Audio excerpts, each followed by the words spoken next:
वज़ीर खजाना निर्मला सीतारमण ने किया अबूरी बजट पेश। इनकम टैक्स स्लैब और डायरेक्ट टैक्सेस में कोई तब्दीली नहीं। 9 से 14 वर्ष की लड़कियों को मुफ्त वैक्सीनेशन। नौजवानों के लिए 1 लाख करोड़ का फंड। रोजगार के 55 लाख नए मौके की तजवीज।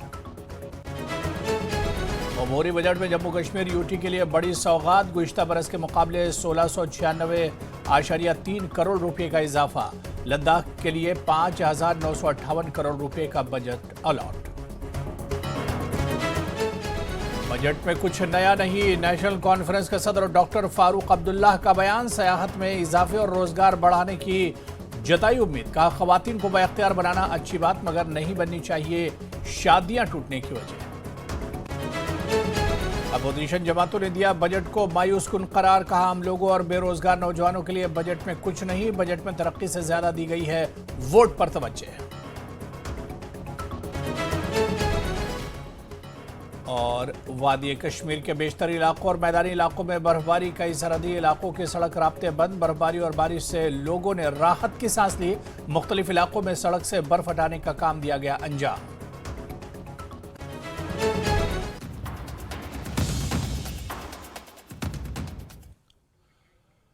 नमस्कार, स्वागत है। आप देख रहे हैं महासंग्राम 2024। मैं हूं आपके साथ अबू हुरैरा। केंद्रीय वित्त मंत्री निर्मला सीतारमण ने आज लोकसभा में अंतरिम बजट पेश किया है। इस बजट में जम्मू कश्मीर के लिए 37 करोड़ से ज्यादा के आवंटन का प्रस्ताव किया गया, जो पिछले बजट के आवंटन से 1,500 करोड़ ज्यादा है। हालांकि केंद्रीय बजट पर जम्मू कश्मीर के राजनीतिक दलों ने पार्टी आधार पर अपनी प्रतिक्रियाएं दी हैं। जम्मू कश्मीर कांग्रेस ने दावा किया है कि वित्त मंत्री निर्मला सीतारमण के अंतरिम बजट में आम लोगों के लिए कुछ भी नहीं है, जबकि जम्मू कश्मीर कांग्रेस के वरिष्ठ उपाध्यक्ष रविंद्र शर्मा और नेशनल कॉन्फ्रेंस नेता रतनलाल गुप्ता ने कहा कि इस बजट में विकास से ज्यादा वोट पर फोकस किया गया है। हालांकि जम्मू कश्मीर बीजेपी ने आज संसद में पेश किए गए अंतरिम बजट का स्वागत किया है। पार्टी के वरिष्ठ नेता और जम्मू कश्मीर के पूर्व उप मुख्यमंत्री कविंदर गुप्ता ने कहा कि यह बजट मोदी सरकार के विजन को दर्शाता है।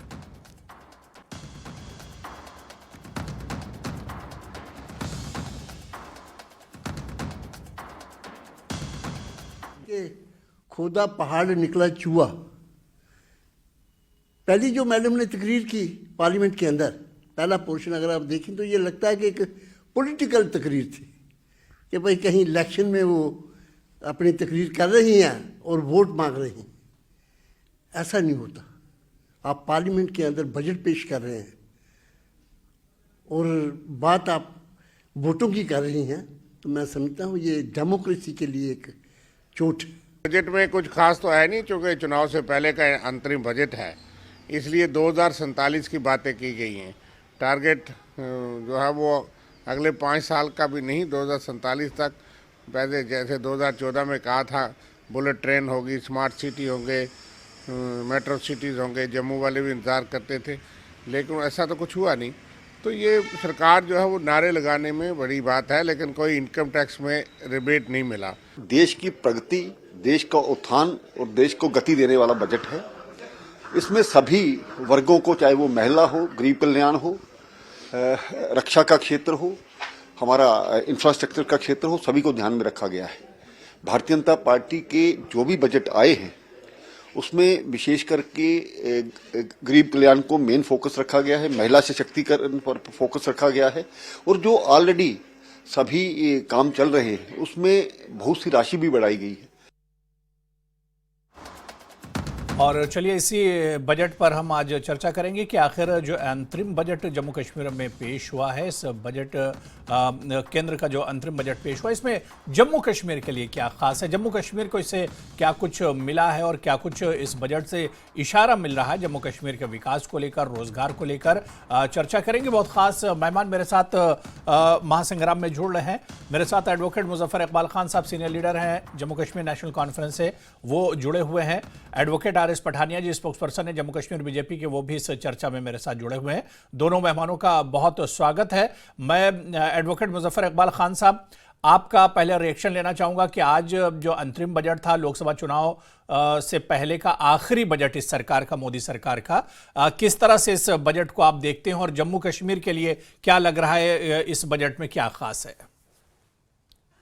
अबू हुरैरा साहब, खास तो मुझे कुछ लगा नहीं। बजट तो जो रूटीन बजट है, और क्योंकि ये इंटरिम बजट है, असल बजट जो है वो तो पार्लियामेंट जब दोबारा असेंबल होगी आफ्टर इलेक्शन तो तभी आएगा। बहरहाल ये बजट की जो जमा तफरीक है, इससे हमारे जम्मू कश्मीर में कोई कभी ना, इससे पहले भी बड़ी दुहाई दी गई कि हमने बजट में इतने पैसा रखा है, इस बार 4 गुना पैसा रखा है, लेकिन ऑन ग्राउंड तो उसका कोई हमें बेनिफिट मिला नहीं और ना ही कोई तामीर और तरक्की का काम हुआ। और बुनियादी तौर पर यहाँ जम्मू कश्मीर में जो रिक्वायरमेंट है कि यहाँ जो पॉलिटिकल वैक्यूम है उसको फिलअप करना जरूरी है। बजट ठीक है अपनी जगह, तामीर और तरक्की के लिए बजट जिस तरह तमाम रियासतों के लिए रखा जाता है या यूनियन टेरिटरीज के लिए, तो जम्मू कश्मीर के लिए भी रखा होगा। लेकिन मुझे उससे कोई, इससे पहले खातर ख्वाह कोई तब्दीली नजर तो आई नहीं। अब इसके बाद देखते हैं इस बजट के बाद क्या होता है, कोई ग्राउंड पे कोई तब्दीली आती है, तामीर और तरक्की के जो पैमाने हैं उस पर ये पूरा उतरती है या नहीं उतरती है ये बजट। लेकिन असल बजट तो अब 2024 के इलेक्शन के, पार्लियामेंट इलेक्शन के बाद ही होगा। ये तो इंटरिम बजट है, अच्छी बात है। अगर कोई इससे कोई तामीर और तरक्की का काम जो इंटरिम जब तक जो काम चल रहे हैं, कम से कम उनके लिए, क्योंकि बहुत सारे काम जो हैं वो स्टैंड स्टिल हैं इस वक्त, तो उनके लिए अगर कोई बजट में प्रोविजन रखा है तो अच्छी बात है जी। लेकिन हकीकत ये है कि ग्राउंड पे पैसा, ग्राउंड पे कितना लगता है और कितना इफेक्टिवली उसका यूज होता है वो मैटर करता है। जबकि ग्राउंड पे आप जब पॉलिटिकल वैक्यूम है, पंचायत भी नहीं है, मतलब वो जो आपने कहा था हमने एक टीयर, क्या जी आप 3 टीयर वाली पंचायत बनाई है, वो भी उसका टर्म भी खत्म हो गया। पिछले 5 साल से यहाँ असेंबली कोई नहीं है, रिप्रेजेंटेटिव है कोई नहीं है, ब्यूरोक्रेसी में एसएससी नहीं है लोगों की और ना ही कोई मिलता है ब्यूरोक्रेट। तो ब्यूरोक्रेसी जो है वो सब्स्टिट्यूट तो नहीं हो सकती है ना, अकाउंटेबिलिटी उनकी है कोई नहीं है ना, वो लोगों के सामने उनकी अकाउंटेबिलिटी है, ना ही उनको कोई पूछने वाला है। तो जाहिर सी बात है कि इन हालात में बजट एलोकेट करने से आप कहोगे कि ग्राउंड पर इसका कोई इम्पैक्ट होगा, तो मुझे जाहिरी तौर पर लगता नहीं है, जब तक कि यहाँ पॉलिटिकल सेटअप जो है वो वापस रिस्टोर नहीं किया जाता और बुनियादी तौर पर जब तक कि यहाँ रियासत वापस नहीं की जाती, तब तक यहाँ की तामीर और तरक्की का फुकदान है। चलिए, मैं आर.एस. पठानिया जी आपके पास आना चाहूँगा, क्योंकि इससे पहले हमने जम्मू कश्मीर की दूसरी भी जो पॉलिटिकल पार्टीज़ हैं उनका रिएक्शन भी सुना, ख़ासतौर से नेशनल कॉन्फ्रेंस की तरफ से, जिस तरह से यहाँ पर मुजफ्फर इकबाल साहब ने कहा कि ये मतलब जो उम्मीद की जा रही थी उस तरह का बजट तो नहीं है, अंतरिम बजट है और इसमें कुछ जम्मू कश्मीर के लिए बहुत खास नहीं है। रतनलाल गुप्ता ने कहा कि खोदा पहाड़ निकला चूहा जैसा ये पूरी एक बजट रहा है। फारूक अब्दुल्ला ने भी यही कहा कि ये बजट में कुछ खास नहीं है, इस जो बजट पेश किया गया है। जी अबू जी, आज का जो बजट है जी, जिसे निर्मला सीतारमन जी ने आज पार्लियामेंट में आज टेबल किया है, हमारा मानना है कि नए भारत में एक नया इतिहास रचने में और नई गति देने में ये मील का पत्थर काम करेगा। सबसे पहले आशा आंगनवाड़ी को आयुष्मान भारत में इंक्लूड किया गया। 9 से 14 साल की बच्चियों को सर्विकल कैंसर के लिए नई चीज है कि उसके लिए नेसेसरी वैक्सीनेशन की बात की गई है। नए पीएमएवाई मकानों की बात की गई, तकरीबन 2 करोड़ नए पीएमएवाई हाउसेस की बात की है। और जो सबसे इंपॉर्टेंट बात है कि सेंट्रली स्पॉन्सर्ड स्कीम्स तो कब से चली आ रही हैं, लेकिन उन सेंट्रली स्पॉन्सर्ड स्कीम्स को एक सैचुरेटेड लेवल पर 100% लेवल पर अचीव करने की बात इस बजट में की गई है। इस सब के अलावा जहां तक जम्मू कश्मीर की जैसे आप बात कर रहे हैं, डिस्कशन कर रहे हैं, डिबेट कर रहे हैं, जम्मू कश्मीर की जितने भी जो वेलफेयर मेजर्स हैं जो जम्मू कश्मीर में पिछले दिनों सरकार ने उठाए हैं, चाहे वो टूरिज्म प्रमोशन में है, चाहे वो सिक्योरिटी और टेरर कंट्रोल के लिए है, या चाहे वो इंफ्रास्ट्रक्चर डेवलपमेंट के लिए या इंडस्ट्रियल प्रमोशन के लिए, हर एक को बरकरार रखते हुए पिछली बार से ज्यादा हायर एलोकेशन इस बार जम्मू कश्मीर को दी गई है। जम्मू कश्मीर को जो टोटल जो इनका प्रपोजल है वो इन टोटो एग्री किया गया।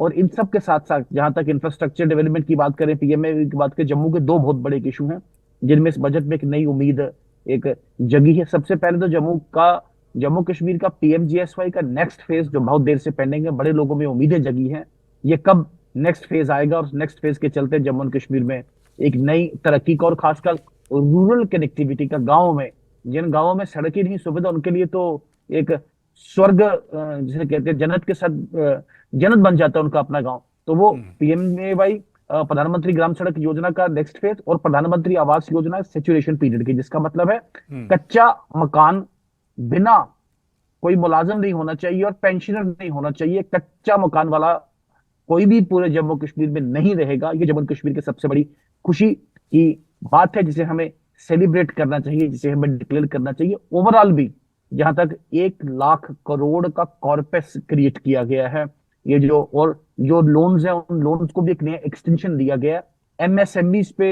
जो बजट का लेटेस्ट फोकस है, इस बजट पे डिस्कशन डिबेट करें तो मुझे लगता है भारत को गति देने वाला भारत है, भारत को नई दिशा देने वाला बजट है। भारत के युवा, लेकिन भारत के अपोजिशन पार्टियों को इसमें कुछ नजर नहीं आ रहा है पठानिया जी। देखिए मुजफ्फर साहब ने भी यही कहा कि इसमें कुछ खास नहीं है। आपने मेरे सामने ही 3 बयान पढ़े, पहले फारूक साहब का, फिर रतनलाल जी का, और मुजफ्फर साहब ने तो खैर दोनों बयानों से एक तीसरा बयान अपना। कह रहे मुजफ्फर साहब, जो आपने कहा है आपकी मांग का समर्थन करते हैं, वी डोंट हैव एनीथिंग, इसमें कोई जो आपने कहा उस पर कोई डिस्प्यूट करने वाला कोई ऐसा पॉइंट नहीं है। जम्मू कश्मीर में चुनी हुई सरकार होनी चाहिए और जल्द होनी चाहिए, लोगों के पॉलिटिकल एस्पिरेशंस को रिफ्लेक्ट करने के लिए। बी एश्योर्ड, वर्ष 2024 सरकार ने कहा कि अब लखपति दीदियां भी होंगी और महिलाएं भी सशक्त होंगी, लेकिन फारूक अब्दुल्ला साहब को डर लग रहा है कि अब इससे घर टूटेंगे। बिल्कुल ठीक कहा आपने। जम्मू कश्मीर में वर्ष 2024 में असेंबली इंतखाबात होंगे, ये बात हम कमिटमेंट दोहराना चाहेंगे आपके चैनल पे। जी अबू जी। जी मुजफ्फर साहब, देखिए जिस तरह से यहाँ पर RS पठानिया जी अपनी निगाहों से इस बजट को देख रहे हैं, इसको समझ रहे हैं, वो यही कह रहे हैं कि जम्मू कश्मीर को आगे बढ़ाने वाला, गति देने वाला, विकास देने वाला, तरक्की देने वाला ये बजट है। अबू हुरैरा साहब, पठानिया साहब एक बहुत ही लर्नड आदमी हैं और बड़े फेयर भी हैं। ये खुद भी महसूस कर रहे हैं जी कि ये बजट इट इज बेसिकली, जिसको हम आसान जबान में कहते हैं ना, जमा तफरीक, ये जमा तफरीक है जी। असल चीज है कि बजट में जो एलोकेशन है वो ग्राउंड पे इंप्लीमेंट कैसे होता है। अगर वो इंप्लीमेंट नहीं होता है, पैसा जायज तरीके से खर्च नहीं किया जाता, लोगों की एस्पिरेशन को देख के खर्च नहीं किया जाता, तो वो बजट का कोई माना नहीं रहता है।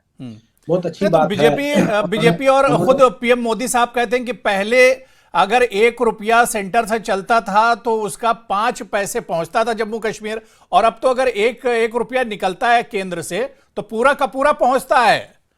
मुझे लगता है वो 5 पैसे जो है ना वो भी नहीं पहुंचते हैं, जो हकीकत है जी, ग्राउंड पर नहीं लगते हैं, और जो डिजाइड जहां रिक्वायरमेंट होती है वहां नहीं लगते। और रिक्वायरमेंट किसने देखनी है, मुझे बताओ। ब्यूरोक्रेट जो आपने यूपी से आया, बिहार से, महाराष्ट्र से जी, वो तो यहाँ की टोपोग्राफी को नहीं जानता, यहाँ के लोगों को नहीं जानता, यहाँ की रिक्वायरमेंट को नहीं जानता।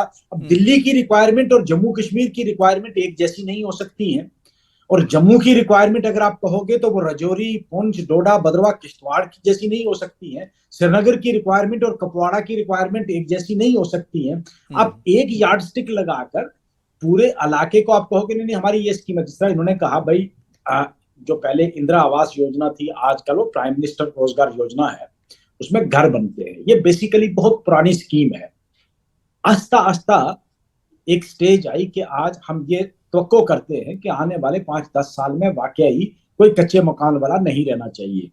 ये कोई नई स्कीम है नहीं है। आप ये कहें कि इसका क्रेडिट जो है हम मौजूदा सरकार को देंगे, नहीं, ये विजन कहीं बहुत पुराना है। पहले ये था कि जितनी आप पर कैपिटा थी या जितनी GDP थी उस हिसाब से ये बढ़ता भी रहा। शुरू में पंचायत में पहले 1 या 2 मकान आते थे, फिर उसके बाद 10 भी आए, 20 भी आए, 50 भी आए, आज सैकड़ों की तादाद में 100 मकान भी आता है। तो ये आप कहें कि इसका क्रेडिट किसी मौजूदा सरकार को देना भी बिल्कुल गलत है।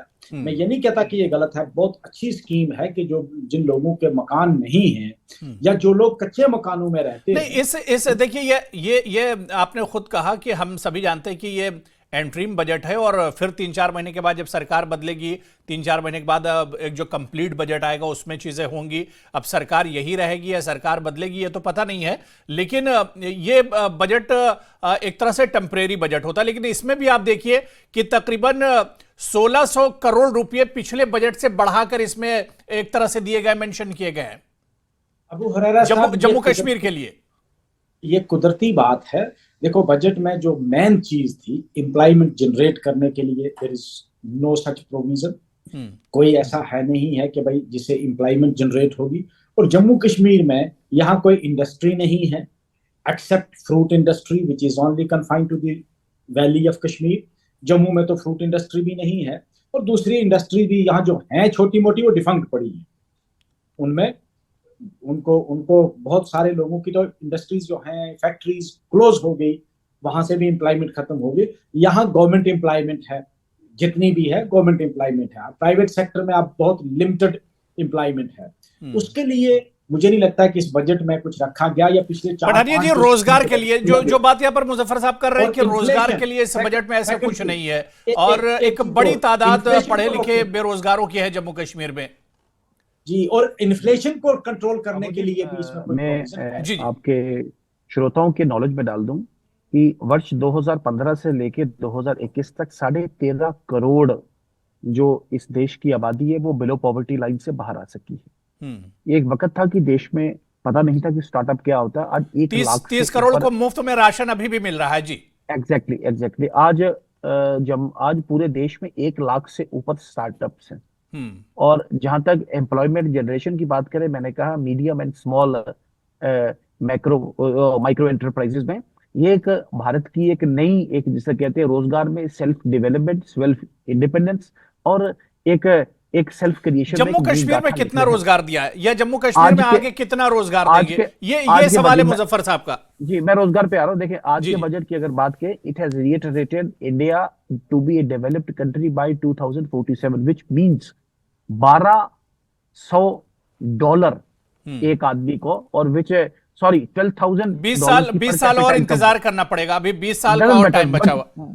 बट इस बजट का इस तरीके से प्लान किया। जहां तक जम्मू कश्मीर रोजगार की बात करूं, मैं पिछले सालों में 40,000 से 40,000 से ऊपर सरकारी नौकरी बिना किसी कोई डाउट के, डबल ओपिनियन के लोगों को बड़ी साइलेंटली और बड़े रिकॉर्ड पेस में लोगों के हाथ में दी गई है। इन सब के साथ साथ 60,000 लोगों को सेल्फ एम्प्लॉयमेंट जो मिशन यूथ और स्किल इंडिया के तहत से 60,000।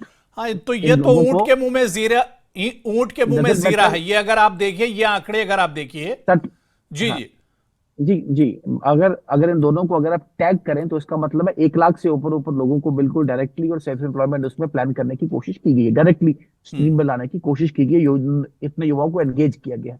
उसके अलावा भी जो इंडस्ट्रियल प्रमोशन की बात करें या स्टार्टअप्स की बात करें, या यहाँ पे जो 3 लेवल पे जो मुजफ्फर साहब आप बीच में जवाब दे सकते हैं। आपका जवाब मिला या नहीं मिला? जो बेरोजगारी पे आपने जो सवाल किया था रोजगार को लेकर, वो जवाब मिला या नहीं मिला, आप पूछ सकते हैं। नहीं मिला। पठानिया साहब से मेरा एक ही सवाल है, जम्मू कश्मीर बैंक और खादी विलेज इंडस्ट्रीज बोर्ड, तो अब्रप्ट राइज अनएम्प्लॉयमेंट क्यों हुई है जम्मू कश्मीर में? पिछले 5 सालों में अगर आप देखेंगे कि तारीख में इतनी अनएम्प्लॉयमेंट राइज कभी भी नहीं हुई और किसी दूसरी रियासत में नहीं हुई जितनी जम्मू कश्मीर में हुई है।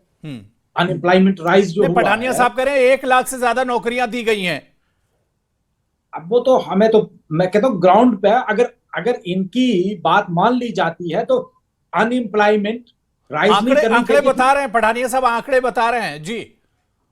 मैं कहता हूं अगर आपने पहले ही कह दिया कि ऊंट के मुंह में जीरा, पिछले 5 साल में अगर 1 लाख आपने नौकरी लगाई है तो कोई बड़ी बात नहीं है। अनएम्प्लॉयमेंट राइज कितनी हुई है वो भी तो देखो। मेरे ख्याल में पूरे मुल्क में जितनी जम्मू कश्मीर में अनएम्प्लॉयमेंट राइज हुई है उतनी किसी मुल्क के किसी हिस्से में नहीं हुई है। क्यों? वजह क्या हुई? आपने तो जब 5 अगस्त को ये कहा था कि यहाँ बेरोजगारी खत्म कर देंगे, तामीर और तरक्की जो है। जी आप जवाब दे सकते हैं, समय कम है, आप जवाब दे सकते हैं। जम्मू कश्मीर मुल्क का नंबर 1 वेल्थ यूटी होगी। यूटी इसलिए बनाई है कि तरक्की करनी है।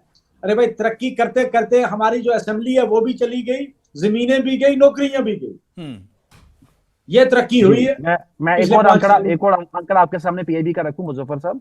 7.4 लाख लोगों को सेल्फ एम्प्लॉयमेंट और लाइवलीहुड मिशन के तहत जोड़ने का काम 2021-22 तक, जिसे कहते हैं, सरकार ने आज तक किया है। इन सब के अलावा, इनके इन एडिशन टू दैट, मुमकिन, Tejaswini, spurring entrepreneurship and mission youth के अलावा, ये पीआईबी का मैं एग्जैक्ट डाटा जो बजट में आज रीड करके जिस पे रिलाई किया, मैं आपके सामने पढ़ रहा हूँ। और स्किल इंडिया के अलावा जिन लोगों को स्किल करने का काम किया, सिर्फ 2020 से लेकर 2023 तक 4,74,464 कैंडिडेट्स जो हैं, इनको कैरियर काउंसलिंग कैंडिडेट्स में लाके और इनकी कैरियर काउंसलिंग की गई। 2,12,109 कैंडिडेट्स को अवेयरनेस कैंपेस में ये फिगर्स इनको प्लेसमेंट का काम किया गया। इन सब के अलावा मैं सारी फिगर आपकी मानता हूं, दुरुस्त है, मैं इसको डिस्प्यूट नहीं करता, लेकिन मुझे इस चीज का जवाब दे दो कि आप ही की सरकार का डाटा है कि जम्मू कश्मीर में जितनी अनएम्प्लॉयमेंट इस दौरान राइज हुई है, मुल्क के किसी दूसरे खित्ते में नहीं हुई है।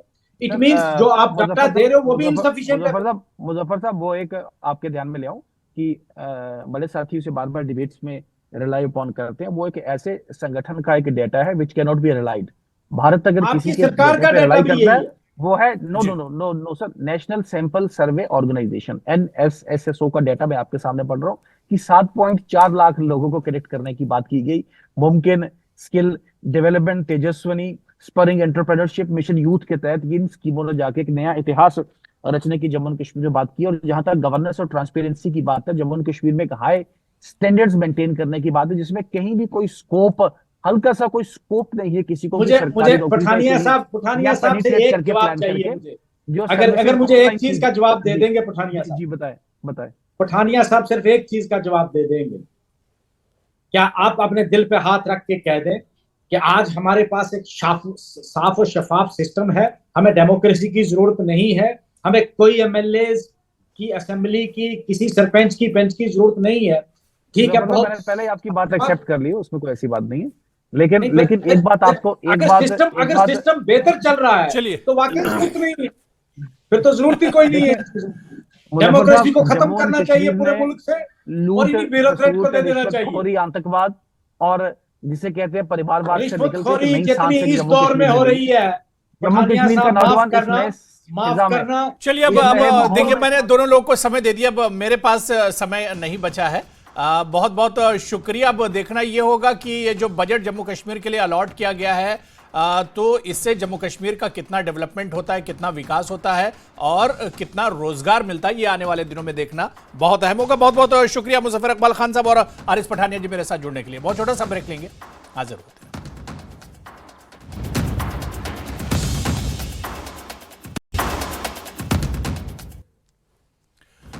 बीजेपी के राष्ट्रीय अध्यक्ष जेपी नड्डा 3 फरवरी को कांगड़ा दौरे पर जाने वाले हैं। उनके दौरे को लेकर कांगड़ा में तैयारियां तेज हो गई हैं। 3 फरवरी को जेपी नड्डा धर्मशाला के जोरावर स्टेडियम में एक रैली को भी संबोधित करेंगे और फिर अगले दिन बीजेपी कार्यकारिणी की बैठक में भी अध्यक्षता करेंगे। जेपी नड्डा के दौरे को लेकर हाल ही में बीजेपी प्रदेश अध्यक्ष डॉक्टर राजीव बिंदल और अन्य बीजेपी नेताओं ने स्टेडियम में तैयारियों का जायजा लिया था। स्टेडियम में बीजेपी एसटी मोर्चा के प्रदेश अध्यक्ष भी पहुंचे और तैयारियों का जायजा लिया। कार्यक्रम में 15 से 20 हजार कार्यकर्ताओं को लाने का लक्ष्य रखा गया है। और चलिए इसी दौरे पर और बातचीत करेंगे। हमारे सहयोगी शिमला से राजेंद्र शर्मा हमारे साथ जुड़े हुए हैं। राजेंद्र, क्योंकि जेपी नड्डा इससे पहले भी हिमाचल दौरे पर गए थे और एक बार फिर से अब 3 तारीख को वो हिमाचल दौरे पर जाएंगे, क्या इन तमाम दौरों को अब लोकसभा चुनाव से जोड़कर देखा जाए? लोकसभा चुनाव की जो तैयारियां हैं उसे और रफ्तार देना है, स्पीड देना है और इसी से जोड़कर इस दौरे को भी देखा जाए?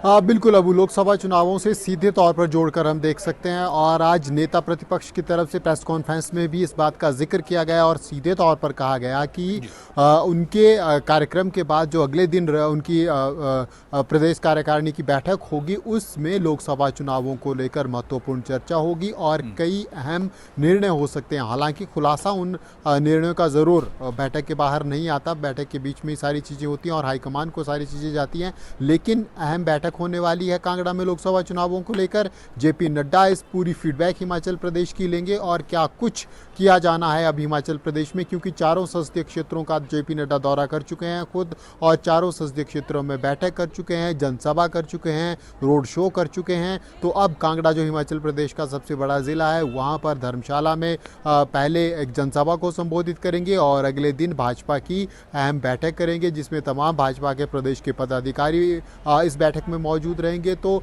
हम कह सकते हैं कि अब हिमाचल प्रदेश में पूरा खाका भाजपा का इस बैठक में तैयार होने वाला है कि आगे आचार संहिता लगने के बाद किस प्रकार से आगे काम भाजपा को करना है, क्योंकि जो अलग अलग सातों मोर्चे अब अगर हिमाचल प्रदेश में बीजेपी की स्ट्रैटेजी को हम देखें तो डिपेंडेंसी मोर्चों के ऊपर अधिक की गई है इस बार। हो सकता है राष्ट्रीय स्तर पर भी इस प्रकार की चीज़ें हो, लेकिन हिमाचल प्रदेश में जो जिम्मेदारी दी गई है वो मोर्चों को अहम जिम्मेदारी दी गई है। फ्रंट पे इन सातों मोर्चों को रखा गया है, चाहे युवा मोर्चा हो, महिला मोर्चा हो, किसान मोर्चा हो, तमाम एससी मोर्चा हो, एसटी मोर्चा हो, तमाम मोर्चों को फ्रंट पर रखकर अब कैटेगरी वाइज अब बीजेपी काम कर रही है। युवाओं के बीच में युवा मोर्चा काम कर रहा है, महिलाओं के बीच में महिला मोर्चा काम कर रहा है। तो इसी प्रकार किसानों के बीच में और जो लोग बचते हैं उनको सेल्फ हेल्प ग्रुप की तरफ से महिलाओं को एक और जिम्मेदारी भाजपा की महिलाओं को दी गई है कि वो सेल्फ हेल्प ग्रुप की महिलाओं को कांटेक्ट करें। जेपी नड्डा का राजेंद्र जो दौरा है, ये दौरा काफी इंपॉर्टेंट है। लोकसभा चुनाव से पहले एक बार फिर वो एक तरह से हिमाचल प्रदेश के दौरे पर जाएंगे और दौरा काफी अहम माना जा रहा है चुनाव के एतबार से। तमाम तैयारियों पर भी उनकी नजर होगी और कार्यकर्ताओं से भी मिलेंगे और किस तरह से चुनाव में डट कर लड़ना है, कैसे मजबूती लाना है, इन तमाम बिंदुओं पर उनकी नजर होगी। बहुत बहुत शुक्रिया राजेंद्र शर्मा हमारे साथ जुड़ने के लिए, अपडेट करने के लिए। तो चलिए, महासंग्राम 2024 में आज फिलहाल इतना ही। नमस्कार।